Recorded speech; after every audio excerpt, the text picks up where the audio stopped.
Russia Ukraine మధ్య ఉద్రిక్తతలు పెరుగుతున్నాయి. రష్యాలోని అతిపెద్ద ఆయిల్ రిఫైనరీపై ఉక్రెయిన్ దాడులు చేసింది. రష్యా ఆయిల్ రిఫైనరీపై డ్రోన్లతో దాడులు చేసింది ఉక్రెయిన్. రష్యా వ్యూహాత్మక స్థావరాలను టార్గెట్ చేసింది. ఉక్రెయిన్ నుంచి 700 మైళ్ళ దూరంలో ఉన్న రిఫైనరీపై దాడి చేసినట్టుగా చెప్తున్నారు. ప్రస్తుతం మనం చూస్తున్న దృశ్యాలు ఉక్రెయిన్ రష్యాపై భీకర దాడులు కొనసాగించింది. ముఖ్యంగా ఆయిల్ రిఫైనరీలపై చేసిన ఈ దాడులతో ఒక్కసారిగా భీతావహ పరిస్థితులు నెలకొన్నాయి. మీరు చూస్తున్నారు కలిసివేసే దృశ్యాలవి, డిస్టర్బింగ్ విజువల్స్. ముఖ్యంగా రష్యాకు సంబంధించినటువంటి అతిపెద్ద ఆయిల్ రిఫైనరీలపై ఉక్రెయిన్ చేసిన దాడులకు సంబంధించిన తాజా దృశ్యాలవి. రష్యా ఆయిల్ రిఫైనరీపై డ్రోన్లతో ఉక్రెయిన్ దాడి చేసినట్టుగా తెలుస్తుంది. రష్యా వ్యూహాత్మక స్థావరాలను టార్గెట్ చేసిన ఉక్రెయిన్ ఈ దాడులకు పాల్పడ్డట్టుగా తెలుస్తుంది. ఉక్రెయిన్ నుంచి 700 మైళ్ళ దూరంలో ఉంది ఈ రిఫైనరీ. దానికి సంబంధించిన దృశ్యాలు మీరు చూస్తున్నారు. 14 января 25 года.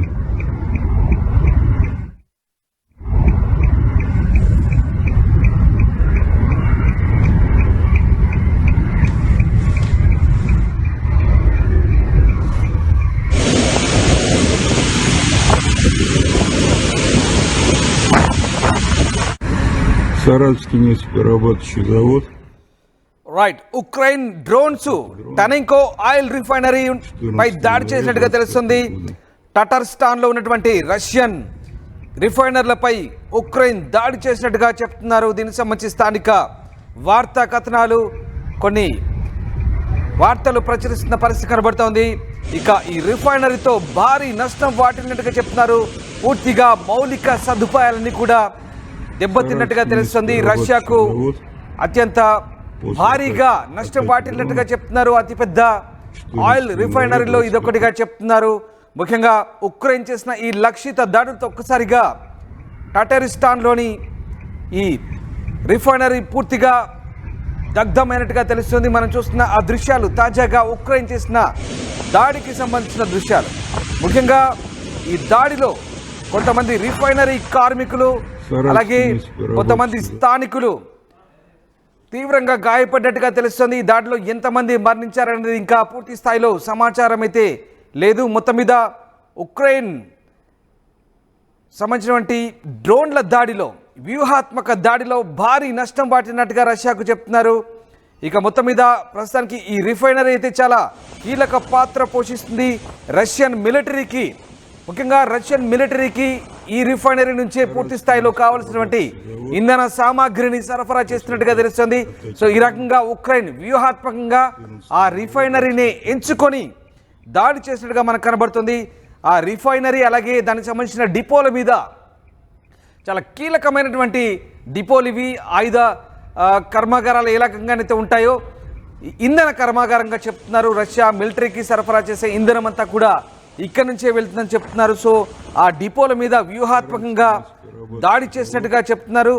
అలాగే 16 మిలియన్ టన్నుల ఉత్పత్తి నిల్వ సామర్థ్యం ఉన్నటువంటి ఈ రిఫైనరీలపై ఉక్రెయిన్ చాలా కీలకంగా డ్రోన్లతో అనుమానం రాకుండా చివరిదాకా కూడా చాలా వ్యూహాత్మకంగా వ్యవహరించి దాడులు చేయడంతో ఒక్కసారిగా రష్యా కూడా ఈ అటాక్తో ఉలిక్కిపడిన పరిస్థితి కనబడుతోంది.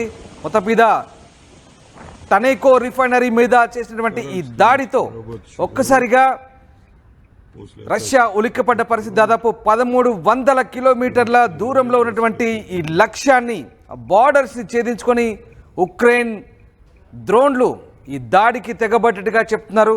ఇటీవలి కాలంలో రష్యా కూడా ఉక్రెయిన్పై దాడి చేసిన సంగతి తెలిసిందే. ఈ దాడిలో కేరళ వాసి మృతి చెందాడు. రష్యా ఉక్రెయిన్ యుద్ధంలో రష్యా తరపున యుద్ధం చేస్తున్నటువంటి కేరళ వాసి బినిల్ మృతి చెందడంతో ఒక్కసారిగా ఇటు భారత్ కూడా చాలా సీరియస్గా వ్యవహరించింది. రష్యాలో ఉన్నటువంటి తమ దేశపు సైనికుల్ని పంపించమంటూ రష్యాను కోరింది.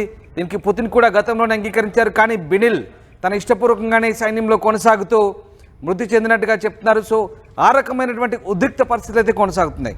సో రష్యా చేసినటువంటి దాడులు ముఖ్యంగా ఉక్రెయిన్ మళ్ళీ రెచ్చగొడుతున్నాయి. రష్యా చేసినటువంటి దాడిలో ఒక పిల్లల ఆసుపత్రితో సహా అక్కడ చాలా వరకు డ్యామేజ్ అయ్యాయి, చాలామంది మృత్యువాత పడ్డారు. ఈ రకంగా రష్యా చేస్తున్న దాడులపై మరొకసారి చాలా సీరియస్గా వ్యవహరిస్తున్న ఉక్రెయిన్ ఈసారి ప్రతీకార దాడులను పెంచింది. ఆ దాడుల్లో భాగంగానే సరిగ్గా ఇవాళ ఈ దాడికి పాల్పడ్డట్టుగా తెలుస్తోంది. ఈ వ్యూహాత్మక దాడిలో రష్యా మిలిటరీకి సరఫరా చేసే ఇంధనాన్ని సరఫరా చేసే పూర్తి స్థాయి నిల్వ సామర్థ్యం ఉన్నటువంటి ఆ రిఫైనరీ, ఆ డిపోలన్నీ కూడా తనకో రిఫైనరీగా చెప్తున్నారు. ఆ రిఫైనరీని పూర్తిగా ధ్వంసం చేసినట్టుగా చెప్తున్నారు. ఎస్, మొత్తం మీద ఈ ప్రాంతంలో ఒక్కసారిగా మీరు చూస్తున్న దృశ్యాలు, భారీ అగ్నికిరణలు ఎగసి పడుతున్నాయి. డ్రోన్ల దాడితో అసలే ఇంధనం కావడంతో భారీగా మంటలు ఎగిసిపడుతున్నాయి. సో భారీ నష్టం అయితే సంభవించింది.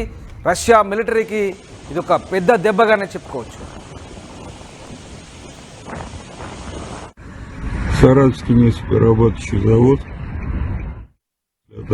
Атаки дронов 14 января 2025 года.